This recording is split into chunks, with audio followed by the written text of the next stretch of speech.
তাদের বউটা শুধু দেশি আর তাদের গহনা কাপড় তো সব বিদেশি, ধরে বলে ঠিক কিনা? এরা যদি দেশকে ভালোবাসতো তাহলে দেশের কাপড় পরতো না। আমরা দেশকে ভালোবাসি। এই দেশ, এই এতিম কোরআনের হাফেজ ওলামায়ে কিরামদের ওসিলায় আল্লাহ পাক টিকিয়ে রেখেছেন, ধরে বলে ঠিক কিনা? এই 16 সালে হঠাৎ করে ভূমিকম্প, ঢাকায় কিছু বিল্ডিংও বেঁকায় গেছিল, যে সেখানে কিছু মুরব্বী বললেন, দেখি যে ভোর রাত্রে উঠে উঠে কিছু হাফেজে কোরআন মাদ্রাসায় তিলাওয়াত করতেছে। তাদের মন্তব্য, এই ঢাকা শহর রাত্রে হাফেজে কোরআন তিলাওয়াত করতেছে, আল্লাহ পাক কোরআন তিলাওয়াতের ওসিলায় ঢাকাকে নিষ্পৃষিত করে দেয় নাই, ওই ছেলেকে আল্লাহ পাক ঢাকা জিন্দা করেছেন, ঠিক কিনা? যেদিন এই কোরআন আওয়াজ না থাকবে, ভালো করে শুনে রাখেন, এদেরকে শেষ করতে চাও, এরা শেষ হলে তোমরাও থাকবে না, এরা শেষ হলে আওয়াজ থাকবে না, জলস্বার ভূমিকম্পে সব তলদেশ চলে যাবে, ঠিক কিনা ভাইরা? এই জন্যে আমার আবেদন, অসংখ্য কথা, আমি এটাই দাবি, আমরা কোরআনের সন্তান, আমরা নবীর উম্মাত, কালেমার ও আমরা মুসলমান। আসেন, যে যেই দল করেন, আপনারা দল নিয়ে থাকেন, কিন্তু নবী রাসূল ওলামায়ে কিরামদেরকে যদি কটূক্তিকারা বুঝ না আসে, তাহলে প্রত্যেক আলেমদের কাছে এই আশায় বসে যাবে, ধরে বলেন ঠিক কিনা? আসো, খেলতে আমরা দেখা যাবে কার কত জোর আছে, এটি দেখা যায়। একটি ময়দানে আসো, দেখা যাক কাদের কত জোর, আমরা বুঝাই তোমাদেরকে, আসো। এই ধরনের ওলামায়ে কিরামদেরকে নিয়ে বিক্রি করবে না। এই জন্য একজন ইনুমিনুবেকা ভর্তিছে, দেখা হলো ও সে ইনুমিনুকা মানে ভাই ইনু একটু বেকা থেকে, এই জন্য ইনুমিনু বেকা। এই সমস্ত ইনুমিনু বেকা নাস্তিকরা এই কাস্তি নুয়ে উঠেছে বেড়ে নৌকাটাকে তলায় দিচ্ছে, যারা মানে ঠিক কিনা? এই নাস্তিকগুলিকে নামায় দেন, ওলামা হকদেরকে তারা উঠতে যে উঠান, দেশপ্রেমিকদেরকে উঠান, এই নৌকা আজীবনকাল জিন্দা থাকবে, যারা মানে ঠিক কিনা? আর এই নাস্তিক উঠায় এই নৌকার প্রতীকটা এখন সমাজে ঘৃণিত করে ফেলেছে। এখন এই নাস্তিক নামা, তাহলে ইনশাআল্লাহ জিন্দা হবে। আল্লাহ পাক আমাদেরকে আর কথা বলাবো না, আমরা কোরআন দিয়ে ধরতে চাই, কোরআন দিয়ে থাকতে চাই, মসজিদ মাদ্রাসায় থাকতে চাই। তা যদি আমাদের ফলে দামটা বের হয়ে যাক, এরপরে যাক, ধরে বলেন ঠিক কিনা? নিকাল যায় দাম তেরি কদমু কে নিছে, এহি হায় দিল কি হাসরাত হি আরজু হায়। আমরা আঘাতের প্রতিঘাত করতে চাই না। তোমরা মুসলমানের সন্তান, মুসলমানের কথা বলো, বেয়াদবিগুলো কথা তোমরা বলে না। পেপার পত্রিকার সাংবাদিকদেরকে দেখি না যেন এই ধরনের আচরণ করতেছেন। তাহলে একজন আলেমের সামনে কটূক্তি করা, একজন আলেমকে বেইজ্জত করা, বনী ইসরাইলের 70 জন পয়গম্বরের সঙ্গে বেইজ্জত করা, এ করলে নিজের কপালটা পড়বে, আলেমদের কপালটা পড়বে না। আল্লাহ পাক একখান লাঠি দিলেন, হক আর বাতিল আল্লাহ কোরআনে বুঝাইছেন। মুসা নবীর লাঠি কয়খান ছিল বলেন তো? একটু ধরে বলেন কয়খান? আর ফিরাউনের কয়খান? আর একটু ভালো করে কর না, ফিরাউনের কয়? হাজারটা পরিমাণ আছে না? ফিরাউনের লাঠি কয়খান ছিল? 70,000। কত বলেন? 70,000 লাঠি, আবার 70,000 দড়ি লাঠির সাথে বাঁধা ছিল। আপনারা তাফসীর মারুফ করে দেখবেন, লাঠিও সাপ, দড়িও সাপ, লাঠিও সাপ, দড়িও সাপ, তাহলে কতগুলি সাপ হয়? এদিক তাকান, কতগুলি সাপ? হ্যাঁ, ঠিক হিসাব করেছে। কতগুলো সাপ? 1,40,000 সাপ নিয়ে আল্লাহ পাক ফিরআউন মুসার খেলা হক আর বাতিলের, দেখো কারা জেতে। যারা আজকে জিতবে তারাই হকের ঘরে আসে। মুসা আলাইহিস সালাম স্বাভাবিক ভীত হলেন একটু মনে মনে, বা তাকা যায় বা সারিয়া মানুষ হিসেবে 1,40,000 সাপ যদি একজন দিকে আসতে থাকে, আর মুসা নবীতে একখান। আমি এই কিস্সা বলবো না, আল্লাহ হক আর বাতিল আমাদেরকে বুঝাচ্ছে। যারা কোরআনের বিরুদ্ধে বলো, ওলামায়ের বিরুদ্ধে বলো, কোরআন দেখো হক আর বাতিল কি জিনিস। আমার ভাইরা, সেদিন জিতেছিল কে? মুসা নবী। কি রে জিতলেন? এতগুলি সাপ। আল্লাহ বলে, কি মাফি আমিনিক, মুসা তুমি ভয় করো না, তোমার একখান লাঠি না, তোমার লাঠির শিরায় শিরা আমি আল্লাহ বসাচ্ছি, তুমি ফেলে দাও। তাল কফমা সানাও, ওই 1,40,000 সাপ তোমারই সব গিলিয়ে ফেলবে। 70,000 সব মুসলমান হয়। মুসলমান হলো, দেখেন ওরা বুদ্ধিমান। ওরা খেলার পরে দেখে কে মুসা নবীর লাঠি সেরকম পেয়ে যায়। কিন্তু 70,000 বলে, তোর লাঠি খান কই, আর কে তোর খান কই? 70,000 লাগছে না, বুঝা না? 70,000 লাঠিও পাই নাই, দড়িও পাই নাই। তখন ওরা বলে, দেখো মুসা নবীর লাঠি আমাদের লাঠি এক নয়, মুসা নবীর খেলা আমাদের খেলা এক নয়। অকুল জাল হক ওয়া যাহাকাল বাতিল ইন্নাল বাতিলা কানা যাহুকা।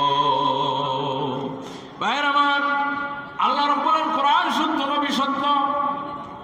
তোমরা আমাদের খেলতে চাও, ফাইনাল খেলতে চাও, ঠিক আছে, আসো খেলি। একটু স্টেডিয়ামে আসো, ঢাকার ময়দানে, ঈদগার ময়দানে আসো, হক আর বাতিল লাঠি নিয়ে আসো। তোমাদের হাজার হাজার লাঠি আর আমাদের মতো 3 খানা লাঠি থাকবে। বাবুনগরের লাঠি থাকবে, মামুনুল হকেল্লা, ফয়জুল করিম, 3 খান লাঠি যথেষ্ট, আমার খেলা লাগবে না। আসো একটু খেলা দেখা যাক। মাননীয় প্রধানমন্ত্রী আপনি বসে বসে দেখেন কারা হকের পরে কারা বাতিল পরে, ঠিক কিনা? আমরা তোমাদেরকে বুঝাই, এগুলি আর বলে না মোল্লাবাদ নগরজাগ ফাইনাল খেলা। তোমরা খেলতে গিয়ে দেশটাকে লুট করে শেষ করে দিচ্ছ, ঠিক কিনা? তোমরা যদি এই আস্তানা ভাঙতে চাও, এই আস্তানা শেখ মুজিবের আস্তানা, যারা বলে ঠিক কিনা? ইসলামিক ফাউন্ডেশন শেখ মুজিবুর রহমানের, আল্লাহ তাকে বেহেশত উচ্চতা দান করুন।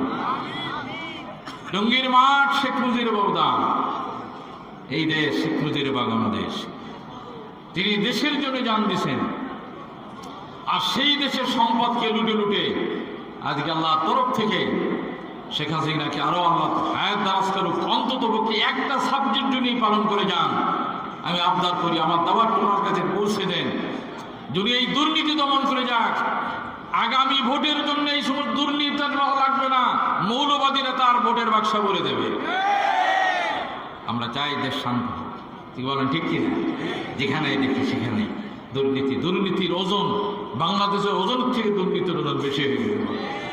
মজা করে খাওয়া, পরের টাকা, গরিবের টাকা, হ্যাঁ, এই বিনা পুঁজির ব্যবসা যদি বন্ধ হয়, এইটি হবে দুর্নীতি বন্ধ, যারা বলেন ঠিক কিনা? হ্যাঁ, কিছুদিন আগে দেখি মোটরসাইকেলে খান্দা পিছনের চাকা ফাটা, আর আজকে তুমি লক্ষ 30-40 হাজার গাড়িতে চড়ো, পুঁজি ছাড়া বাড়িতে বের হয়েছিল। এই সমস্ত নামগুলিকে ভাঙ্গায় ভাঙ্গায় শেখ মুজিব হাসিনার নাম ভাঙ্গায় ভাঙ্গায় তুমি টাকাগুলি নিয়েছো, যারা বলেন ঠিক কিনা? আজ দেখেন উনি বহিষ্কার করতেন, জেল থেকে বহিষ্কার।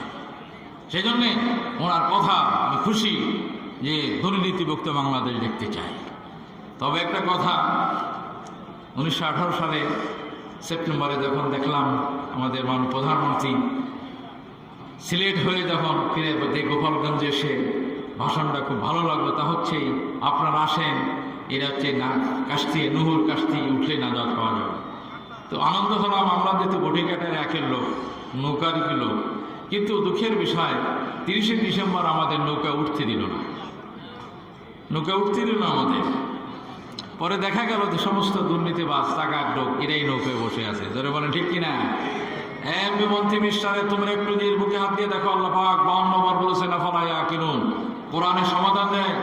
তোমাদের আকলের কাছে জিজ্ঞেস করে দেখো, আজকে মন্ত্রী মিনিস্টার হয়ে বড় বড় কথা বলো, তোমরা কাদের মন্ত্রী? এই সমস্ত দুর্নীতি এবং দুর্বাস, ছিনতাই, বেবিচারকারী, তাদের জনগণের মন্ত্রী তোমরা না। তোমরা জনগণের মন্ত্রী হতে এত বড় লম্বা কথা বলতে না। সুতরাং আসেন, হুব্বুল ওয়াতানু মিনাল ঈমান, দেশের জন্য জান দেওয়া এবং দেশকে ভালোবাসা ঈমান সবাই চায়। আমার ভাইয়েরা অনেক হয়তো মানতে পারে না পারে, আমার যখন 13 বছর বয়স আমি একটা স্বপ্ন দেখেছিলাম। স্বপ্নতে হতেই হবে তা না, কিন্তু একজন ওলি তিনি আমাকে তাবির করলেন। আমি শুরু ছিলাম, মায়ের কাছে বললাম স্বপ্নটা দেখি, শেখ মুজিব আসছে এখন স্বাধীনের পর, আমার 9 বছর, তার 9 বছর বয়স। আমি দেখতেছি উনি সাদা জামা, সাদা টুপি, পায়জামা পরান। তখন আমাদের নোয়াখালীর মুন্সি সাহেব বললেন, হঠাৎ দাঁড়ায় গেলেন, শেষে বললেন কি উনি কি শেষে শহীদ হবেন। কিছুদিন পরে দেখা গেল শেখ মুজিব হত্যা করা হলো। আমি মনে করি নির্মমভাবে যে হত্যা করা আছে শহীদ, যারা বলেন ঠিক কিনা?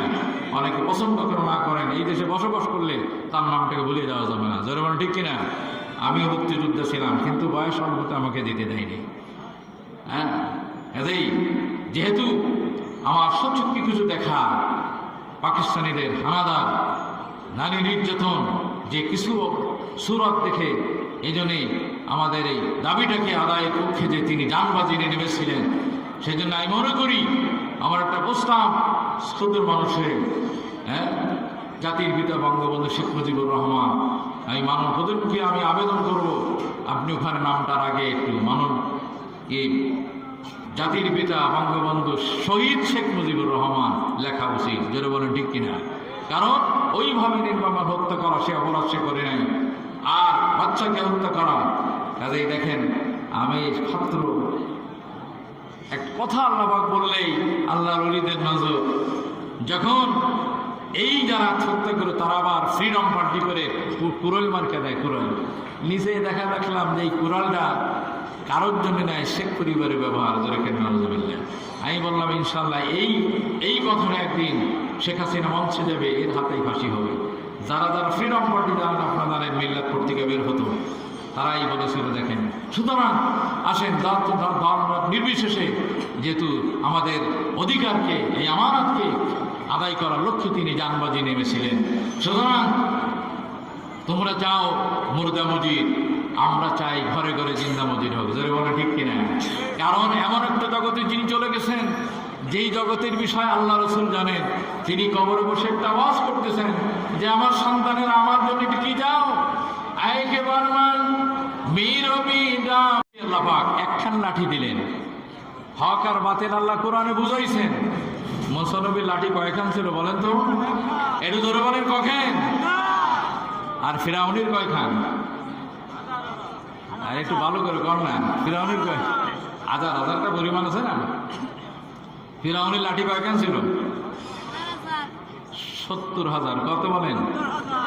70,000 লাঠি, আবার 70,000 দড়ি লাঠির সাথে বাঁধা ছিল।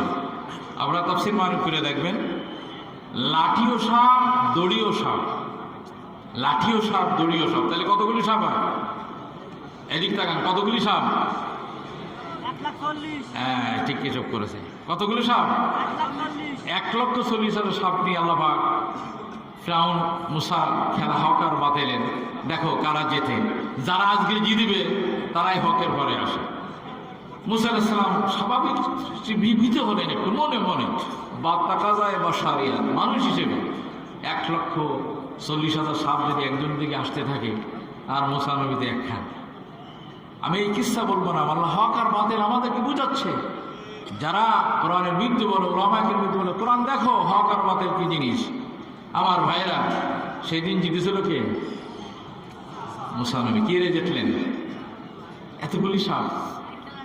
আল্লাহ বলে কি মাফি আমিনিক, মুসা তুমি ভয় করো না, তোমার একখান লাঠি না, তোমার লাঠির শিরায় শিরা আমি আল্লাহ বসাচ্ছি। তুমি ফেলে দাও তাল কফমা সানাও, ওই 1,40,000 সাপ তোমারই সব গিলিয়ে ফেলবে। 70,000 সব মুসলমান হয়। মুসলমান হলো দেখেন ওরা বুদ্ধিমান। ওরা খেলার পরে দেখে কে মুসা নবীর লাঠি সেরকম পেয়ে যায়, কিন্তু 70,000 বলে তোর লাঠি খান কই, আর কে তোর খান কই? 70,000 লাঠি না বুঝা না, 70,000 লাঠিও পাই নাই, দড়িও পাই নাই। জোরে বলে সুবহান। তখন ওরা বলে দেখো মুসা নবীর লাঠি আমাদের লাঠি এক নয়, মুসা নবীর খেলা আমাদের খেলা এক নয়। অকুল জাল হক ওয়া যাহাকাল বাতিল ইন্নাল বাতিলা কানা যাহুকা। ভাইরা আমার, আল্লাহর কোরআন সত্য, নবী সত্য। তোমরা যেমন আমাদের খেলতে চাও, ফাইনাল খেলতে চাও, ঠিক আছে আসো খেলি। একটু স্টেডিয়ামে আসো, ঢাকার ময়দানে, ঈদগার ময়দানে আসো, হক আর বাতিল লাঠি নিয়ে আসো। তোমাদের হাজার হাজার লাঠি আর আমাদের মতো 3খানা লাঠি থাকবে। বাবুনগরের লাঠি থাকবে, মামুনুল হকের ফয়জুল করে 3খান লাঠি যথেষ্ট, আমার খেলা লাগবে না। আসো একটু খেলা দেখা যাক। মাননীয় প্রধানমন্ত্রী আপনি বসে বসে দেখেন কারা হকের পরে কারা বাতিল পরে, ঠিক কিনা? আমরা তোমাদেরকে বুঝাই, এগুলি আর বলে না মোল্লাবাদ নবাজ্জাক ফাইনাল খেলা। তোমরা খেলতে গিয়ে দেশটাকে লুট করে শেষ করে দিচ্ছ, যার মানে ঠিক কিনা? তোমরা যদি এই আস্তানা ভাঙতে চাও, এই আস্তানা শেখ মুজিবের আস্তানা, যার বলে ঠিক কিনা? ইসলামিক ফাউন্ডেশন শেখ মুজিবুর রহমানের, আল্লাহ তাকে বেহেশত উচ্চতা দান করুন। টঙ্গীর মাঠ শেখ মুজিবের অবদান। এই দেশ শেখ মুজিবের বাগানো দেশ, তিনি দেশের জন্য জান দিয়েছেন। আর সেই দেশের সম্পদকে লুটে লুটে আজকে আল্লাহর তরফ থেকে শেখ হাসিনাকে আরো আল্লাহ হায়াত দারাজ করুক, অন্তত পক্ষে একটা সাবজেক্ট যদি পালন করে যান। আমি আবদার করি, আমার দাওয়াত তোমার কাছে পৌঁছে দেন, যদি এই দুর্নীতি দমন করে যাক। আগামী ভোটের জন্য এই সমস্ত দুর্নীতি লাগবে না, মৌলবাদীরা তার ভোটের বাক্সা বলে দেবে। আমরা চাই দেশ শান্ত হোক, কি বলেন ঠিক কিনা? যেখানে দেখি সেখানে দুর্নীতি, দুর্নীতির ওজন বাংলাদেশের ওজন থেকে দুর্নীতির ওজন বেশি হয়ে গেল।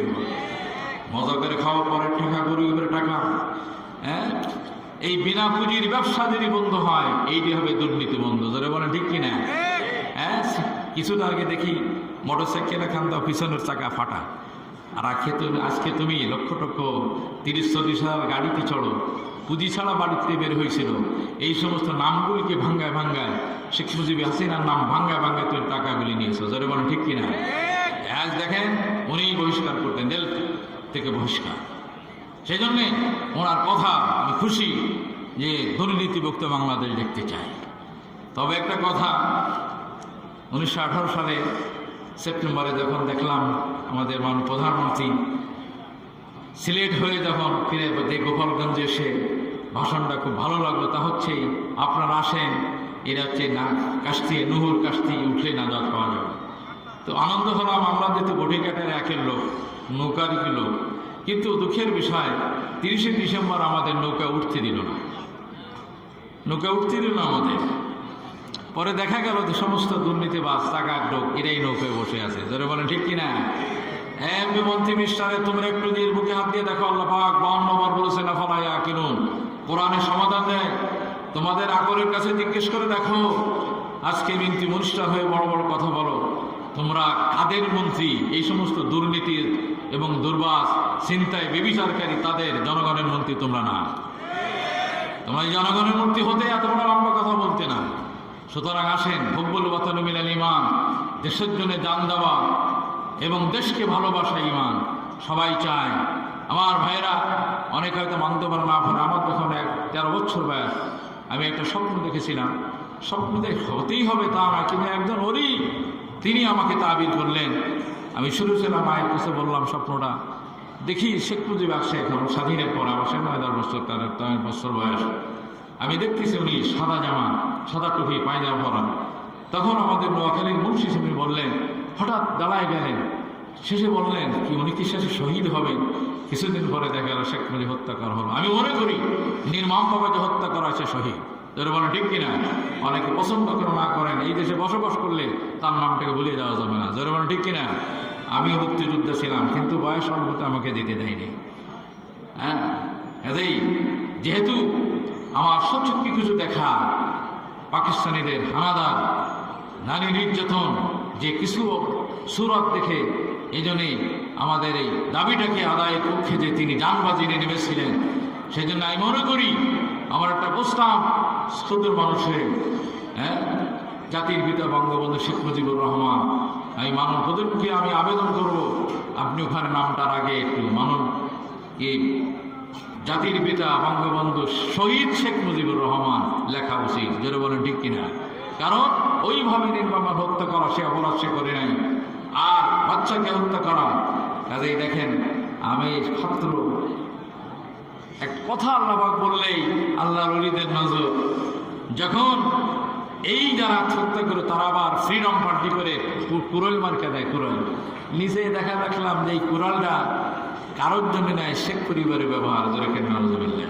আমি বললাম ইনশাল্লাহ এই কথাটা একদিন শেখ হাসিনা মঞ্চে যাবে, এর হাতেই ফাঁসি হবে।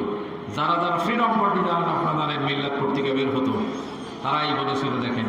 সুতরাং আসেন, নির্বিশেষে যেহেতু আমাদের অধিকারকে, এই আমানতকে আদায় করার লক্ষ্যে তিনি জানবাজি নেমেছিলেন।